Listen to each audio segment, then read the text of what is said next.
Good to be with all of you again. As expected, we're seeing COVID rising across the country this winter.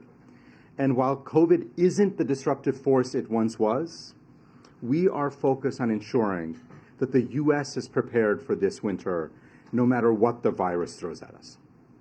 As you know, we have the tools, we have the infrastructure, and we have the know-how to manage this moment.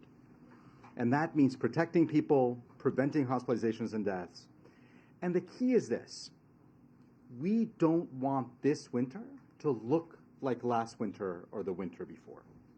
And our winter COVID-19 preparedness plan helps us do just that. So how do we do that? First, and you're not going to be surprised to hear me say this, the most important thing Americans can do is to go get their updated COVID-19 vaccine right away. Now, you heard this from Dr. Fauci just before Thanksgiving. You heard this from me. And I will repeat again, the updated COVID-19 vaccine is your best protection against the version of COVID we're fighting right now. Second, a critical component of our winter plan is making it even easier for Americans to access the tools that will protect them this holiday season: vaccines, tests, and treatments. So let's talk about tests. Today, we're opening up covidtest.gov for a limited time this winter to give Americans another easy option to access testing when there's a greater need, as there is right now. Starting today, each U.S. household can order up to 4 at-home tests free from covidtest.gov, with tests starting to ship as early as next week, the week of December 19th. And as we've said for months, we're operating in a resource-constrained environment in the absence of additional congressional funding for the nation's COVID response. And that means we've had to make some tough choices. Like in the summer, we were forced to suspend the covidtest.gov program so we could preserve our tests. Why did we want to preserve our tests? Because we knew there would be a moment later in the year when COVID cases would rise again. So we preserved the tests so we could have them on hand for exactly this moment. And if we don't get more funding, we won't be able to send more tests out to the American people. Next, we're standing ready to support states and communities with medical personnel, supplies, and other resources, as the President has been committed to doing since the first day he took office. Today, Secretary Becerra is sending out a letter to all governors underscoring that our partnership with state and local leaders has been essential to fighting this virus. But the Secretary also made clear we need them to step up right now to get ahead of this increase in COVID that we are seeing across the country. And he outlined all of the federal supports available to set up more vaccination sites, more pop-up clinics to get more shots in arms, to expand test-to treatment programs, including new test-to-treat programs, sites that the federal government can help with, to make key supplies like at-home tests widely available, and things that the federal government can do to support hospitals and health systems as needs arise. Because the bottom line is this: we're all in this together. Fourth, we are accelerating our efforts to protect the highest risk Americans, building on the considerable steps we have taken. Now, I want to remind everybody that more than 90% of COVID deaths in the U.S. have occurred in people 50 years of age or older. And in recent months, we've seen COVID deaths really concentrated among those 65 and above. And while we've seen many older Americans step up and get the updated COVID vaccine, there's still too many older Americans who have not gotten their immunity updated, who have not gotten themselves protected. Under half of nursing home residents have gotten their updated COVID vaccine. So we are working very closely with leadership of nursing homes across America, and we have asked them to step up to do more. We've developed a winter playbook for nursing homes and long-term care facilities to help them take action, to make it easier to get vaccines on site in nursing homes, to make sure that treatments are available on site in nursing homes, to improve indoor air quality, another strategy that can make a really big difference. And we are reaching out to governors where nursing home vaccination rates are low to offer personalized support. Now, before taking your questions, let me close with this. We don't want this winter to look like last winter or the winter before. And it doesn't have to. What's different is that we have an updated vaccine that targets a version of the virus we're fighting. But we need people to get that vaccine.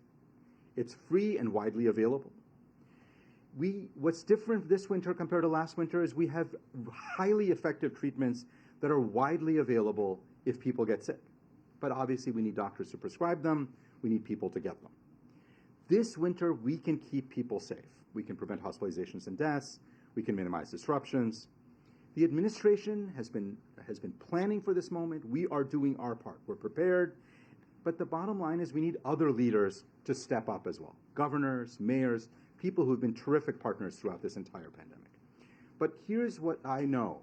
If every American does their part, if every American goes out and gets an updated vaccine, if every American gets treated who's eligible for treatment, we can have a very different winter ahead.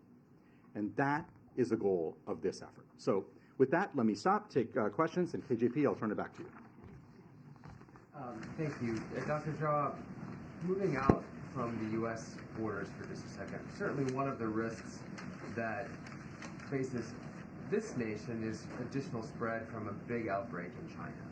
Can you give us a sense of whether the U.S. government was aware or made aware in advance that Paxlovid would be made available in China?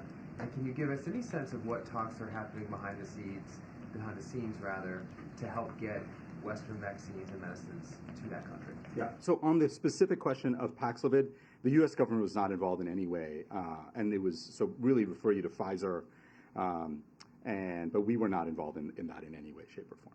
On the broader question you're raising, Jeff, what I would say is this: and since the beginning of this administration, the president has been very clear that we think it's really important for the world to benefit from the fruits of American scientific innovation.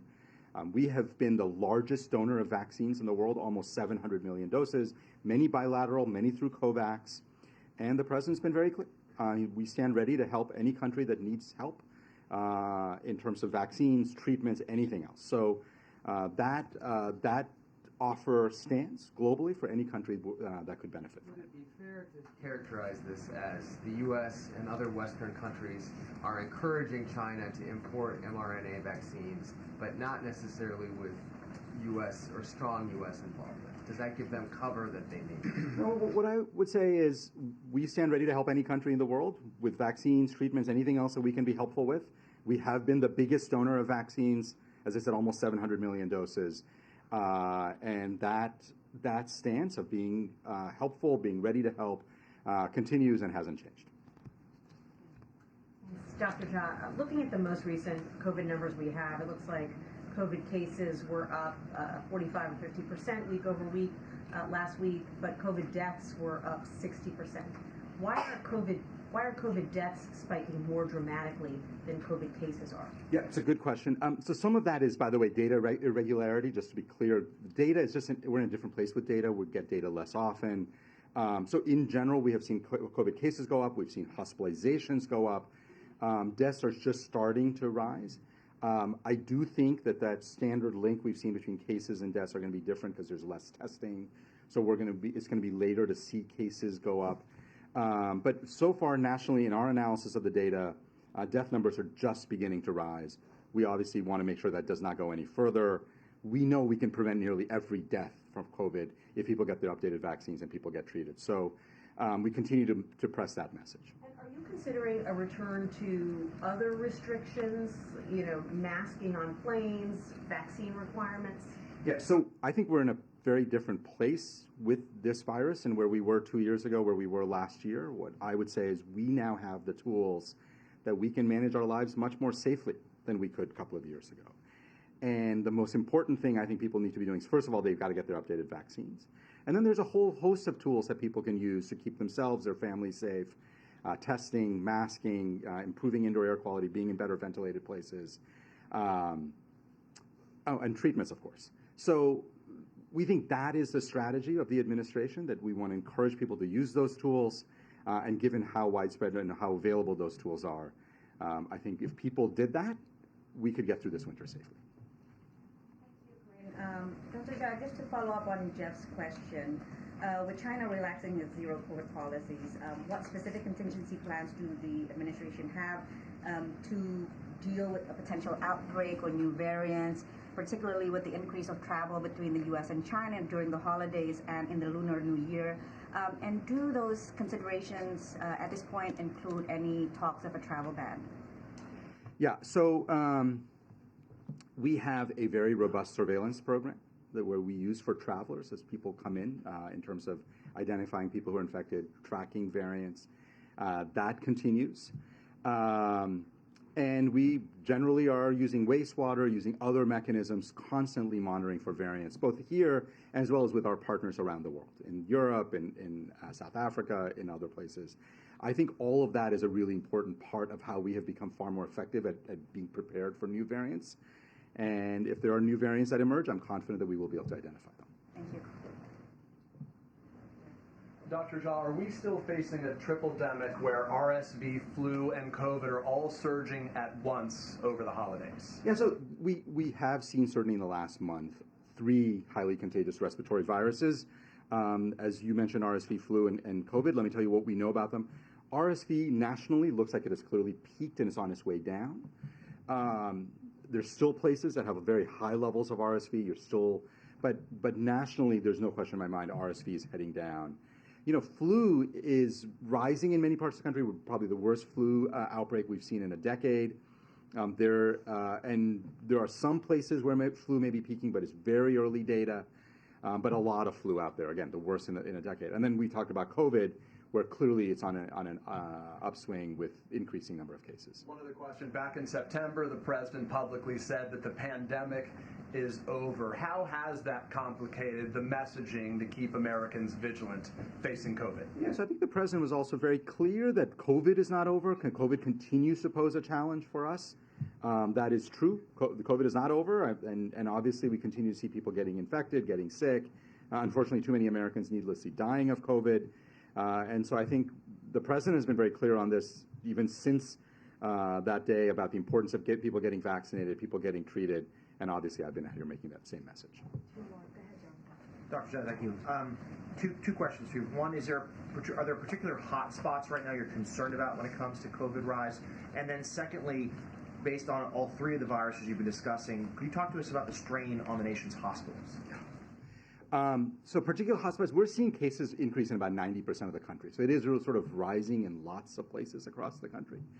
So there's not one that I think is particularly worse off. Obviously, the levels are different across the country, but it is rising pretty much uniformly. And it makes sense, right? We just had the Thanksgiving holidays. It's getting colder. Even in the southern parts of the country, it's still getting colder. Obviously, we tend to see more in the northern half of the country because it is colder up here. People are spending more time indoors. In terms of hospital strain, this is something we monitor very, very closely. We look at a whole bunch of national data every day. We are talking to states and jurisdictions every day. Well, not every state and every jurisdiction every day, but on an ongoing basis. I would say in the last 10 days, I have probably spoken to, I or members of my team, a dozen or more states and cities. And our first question is, how are the hospitals doing? Do you need more help there? We have a very clear plan. If a city or a state gets into trouble where they really just can't manage, that they can reach out to the federal government. We have a whole set of resources. We can evaluate. We can send in equipment. We can send in personnel. So we stand ready to help cities and states if and or when they need it. Obviously, the single most important thing we can do to make sure that there aren't constraints and there aren't real problems with hospital capacity is that people got vaccinated. They are far less likely to get hospitalized for both flu and COVID. And that's the biggest thing Americans can do to make sure their hospitals are functional for all the other reasons we need hospitals.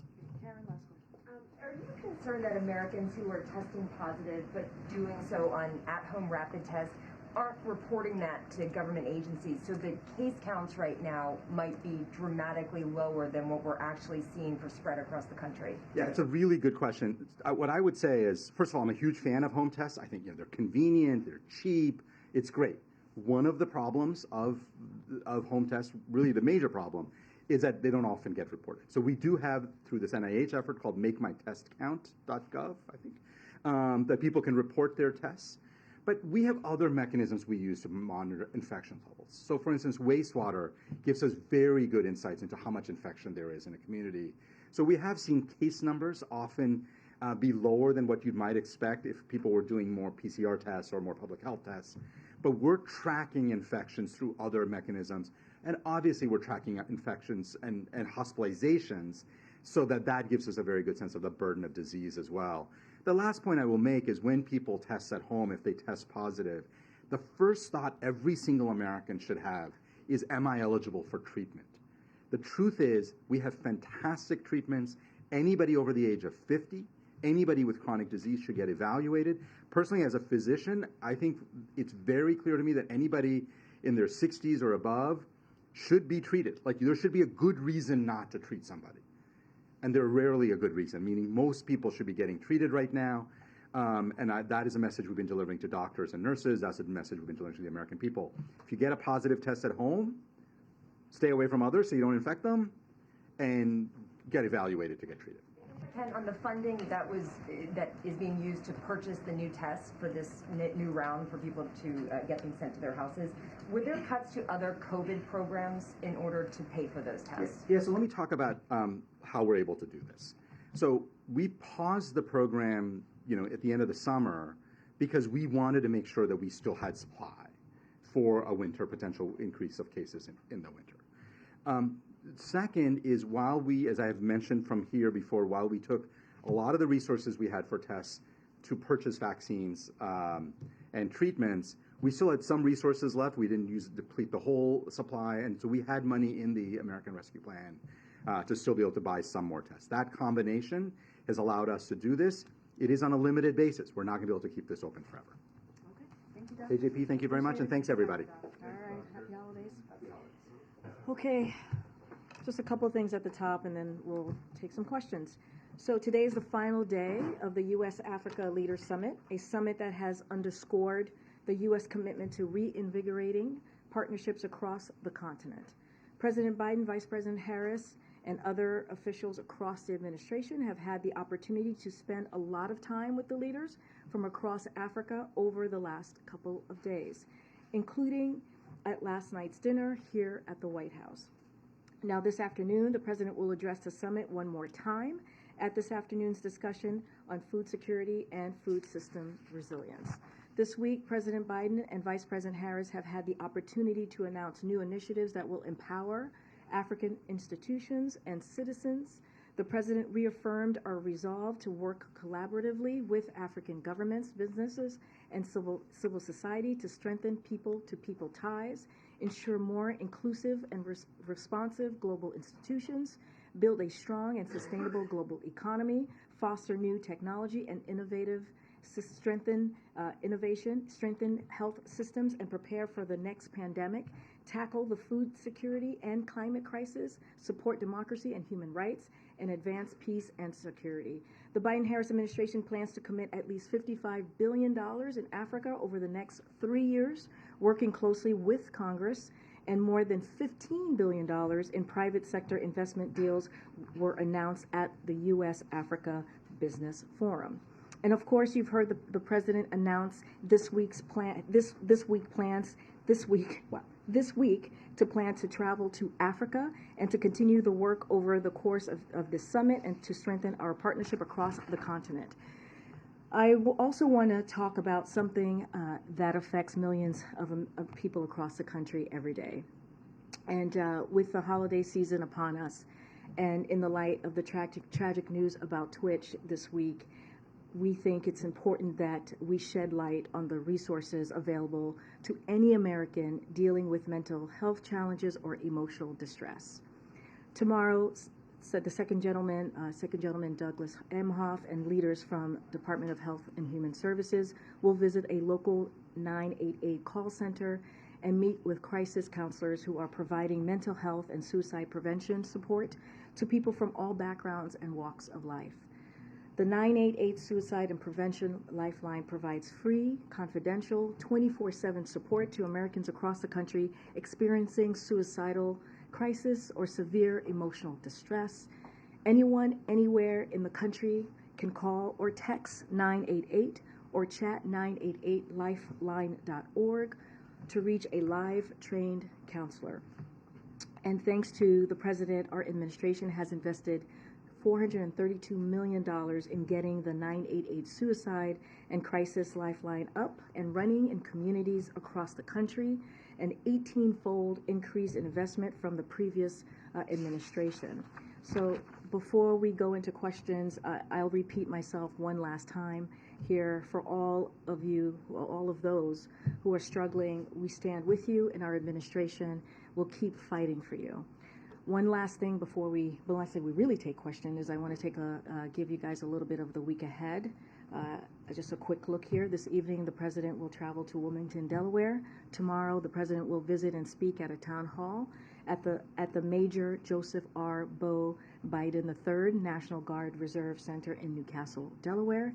This is a capstone on the Department of Veterans Affairs PACT Act Week of Action with over 90 events and counting held across the country to encourage veterans to sign up for health care, get screened for toxic exposure, and submit a claim if they are experiencing a toxic exposure-related condition. The president will speak with veterans, their families, caregivers, and survivors to discuss the historic expansion of benefits and services resulting from the Bipartisan PACT Act. I anticipate a preview with more details will be shared ahead of the event, so please stay tuned to that. Afterwards, the president will return to Washington, D.C. for internal meetings and more holiday receptions. Friday evening, the president will return to Wilmington, Delaware, where he will remain over the weekend. On Monday, the president will return to Washington, D.C., and in the evening, he and the First Lady will host a Hanukkah holiday reception in the Grand Foyer, right here in the White House, in the residence, to be more precise.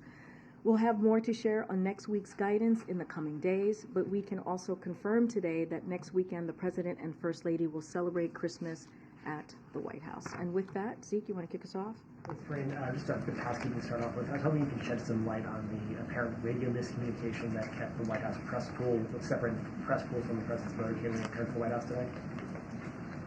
Yes. Give me 1 second because I do have something to share on that. So there was no emergency, just to be clear, or a security situation. And it appears that there was a radio miscommunication upon departure.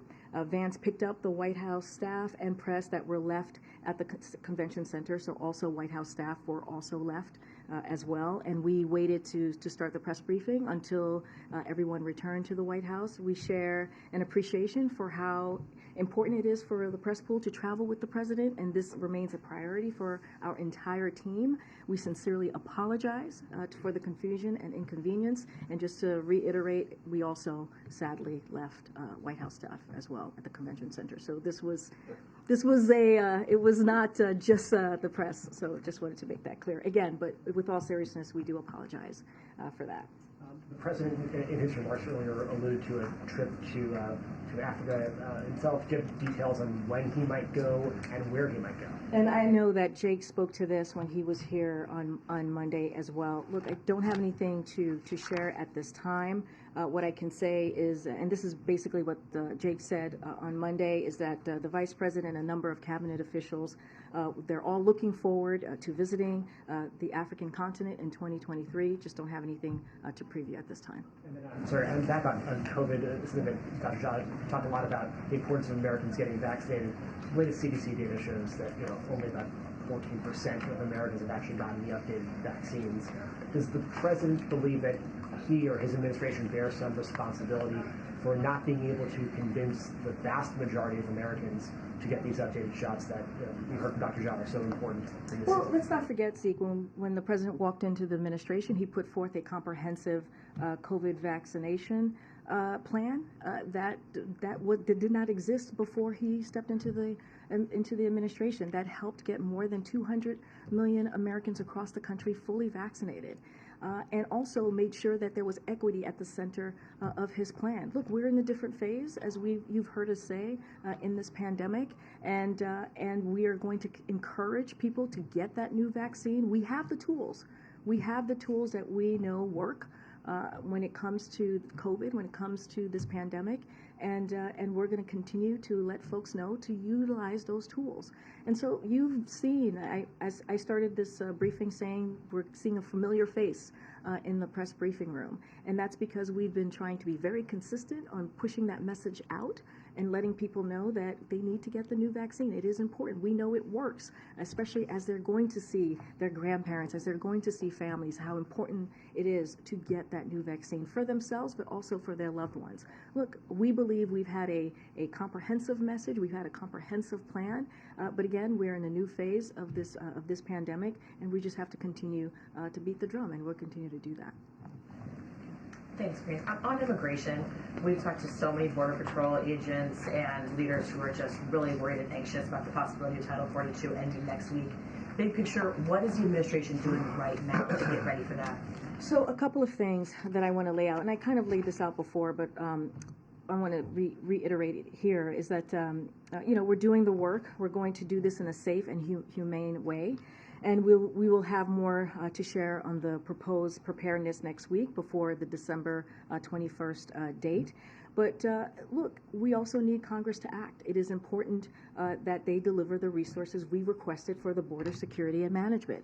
They need to pass the comprehensive immigration reform that we have put forth. On day one, the president put forth a comprehensive reform plan that dealt with protecting for dreamers, cutting down the asylum buildup that we have been seeing, especially because of what the last administration did, and they completely gutted the system. And we know that this has been a multi-decade-long problem. We need to modernize the system, and this is something that the president has put forth, and we are looking for Congress to act. We are asking Congress to act.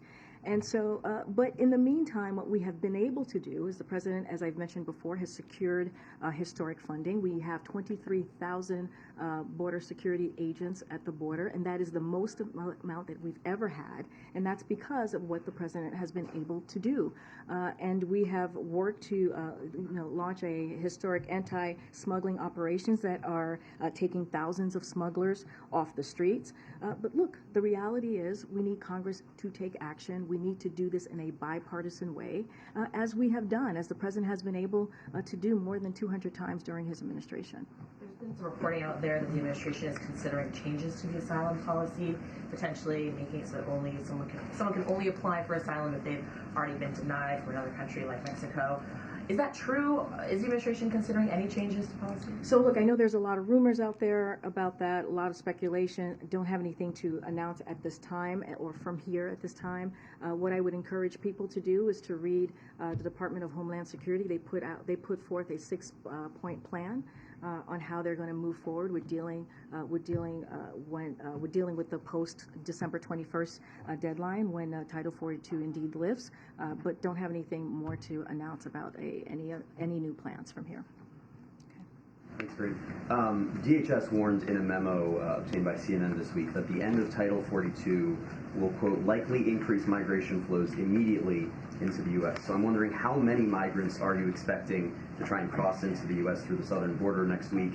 And is the administration prepared for this anticipated surge? So look, we have an intensive all of government effort underway to prepare. As I was stating earlier when I was being asked a question by Mary, we'll have more to share ahead of the December 21st deadline. But in the meantime, DHS is surging resources to the border.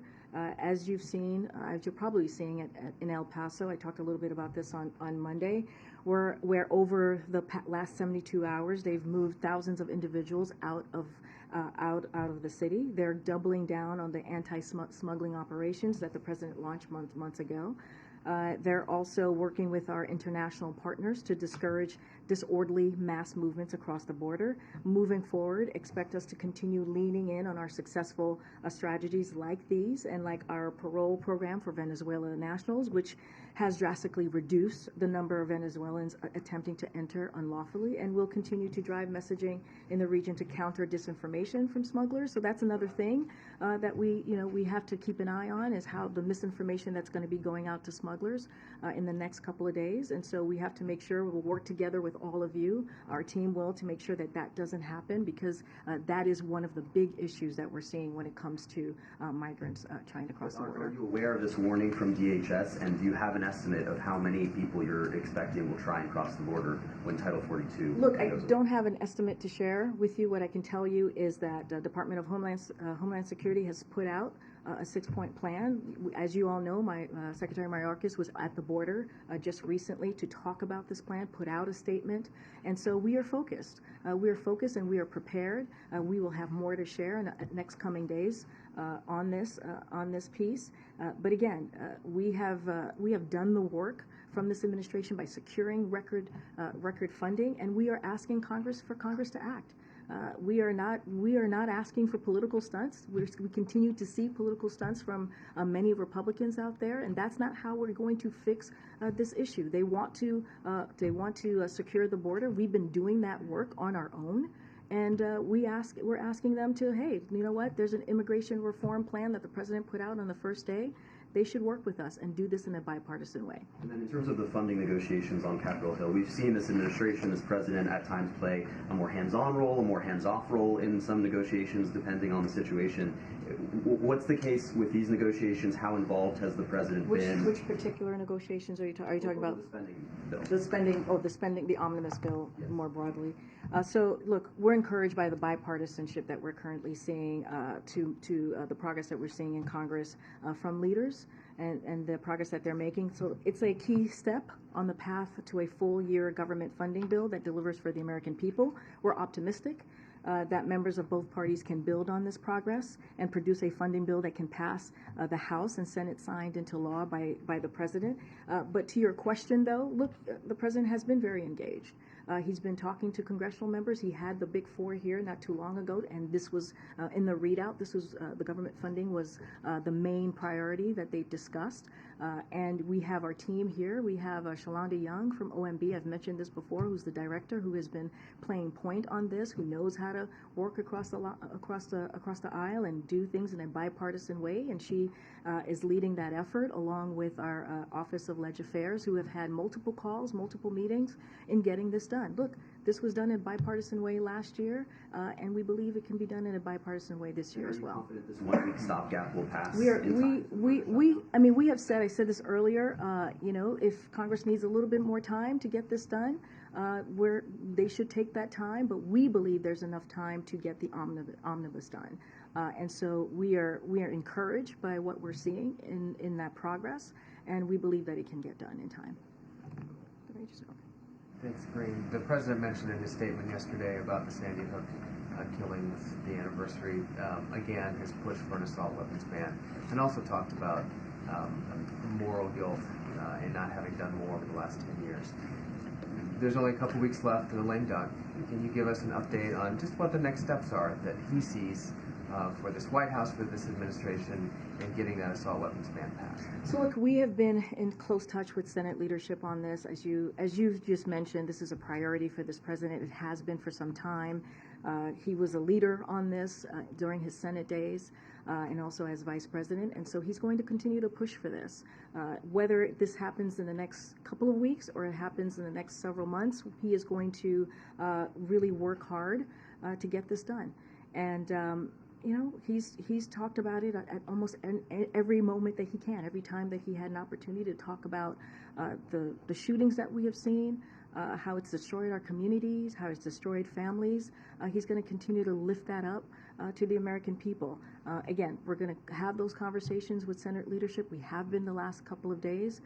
Don't have a timeline for you. This is indeed a priority for this president and his administration.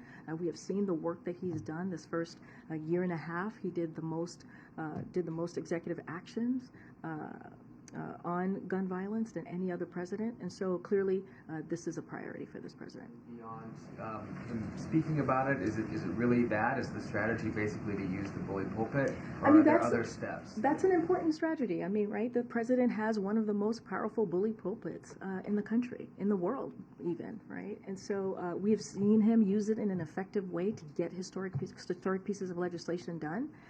And so he's going to continue to do that. But we're also having conversations with Senate leadership. That will not stop or end when it comes to this issue. Okay. Thanks, Karine. Just before you came out, the president had authorized the release of documents related to John F. Kennedy's assassination. And since you've been at the podium, the National Archives has started posting those documents. Can you talk about that decision to release those, and also address 70% of the documents are being released, 30% still are not?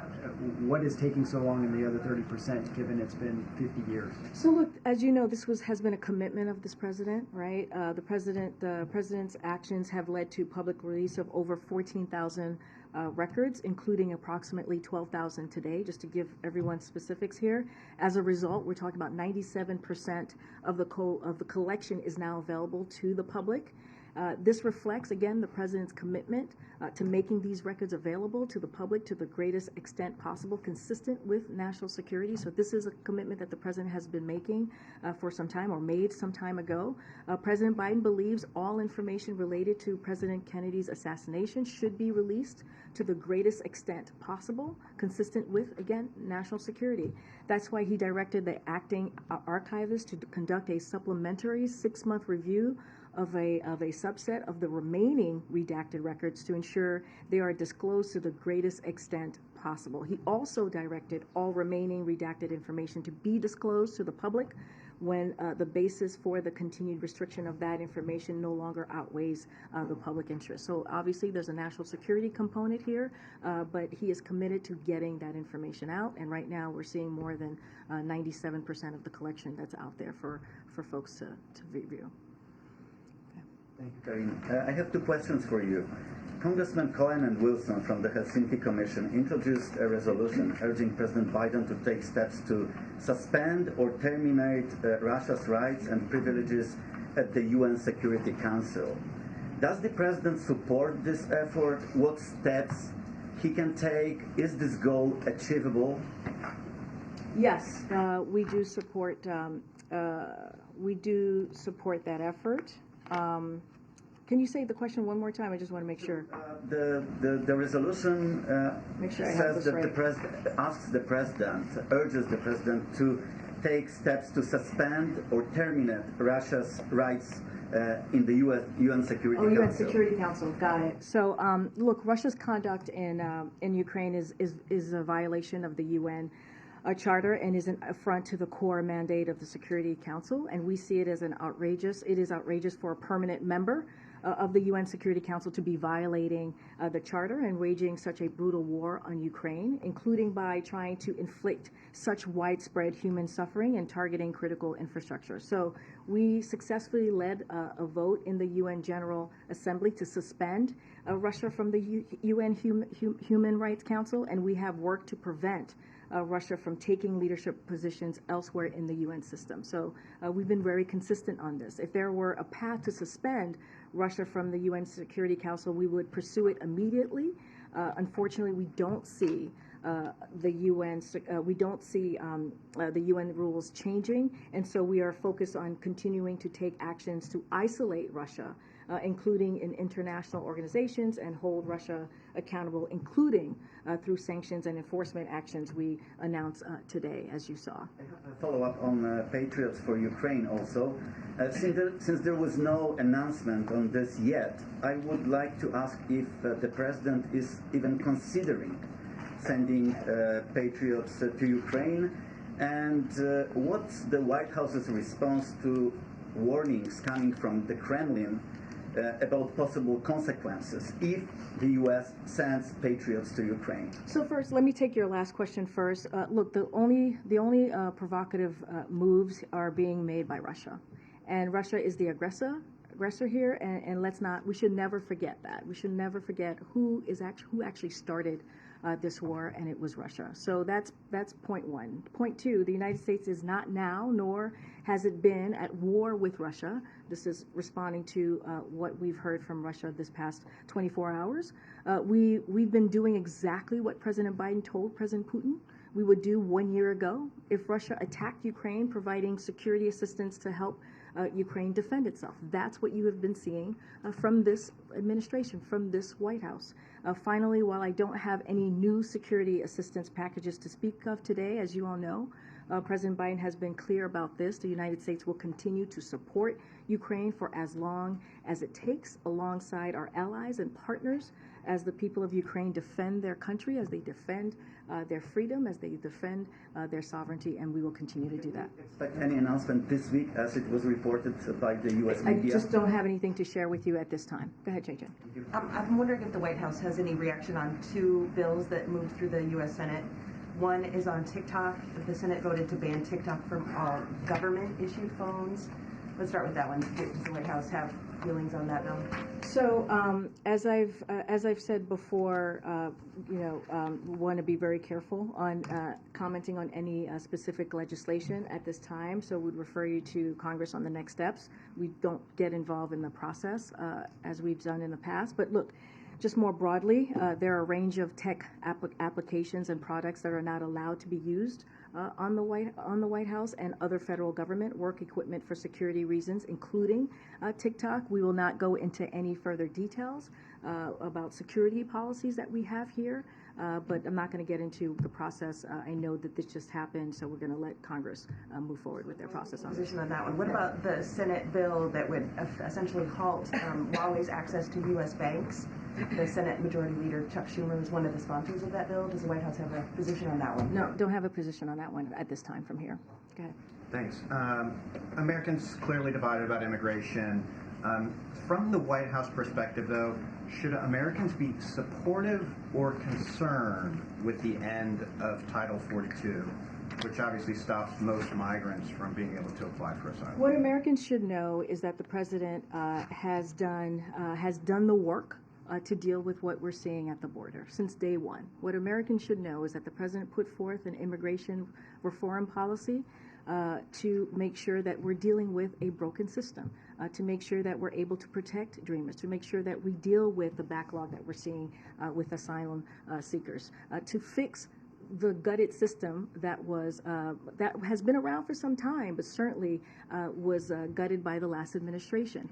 And the work that the president has done, he wants to do this in a bipartisan way. But what we're seeing is Republicans continue to move forward with political stunts. Many of them are doing this, and we continue to see this over the last several months.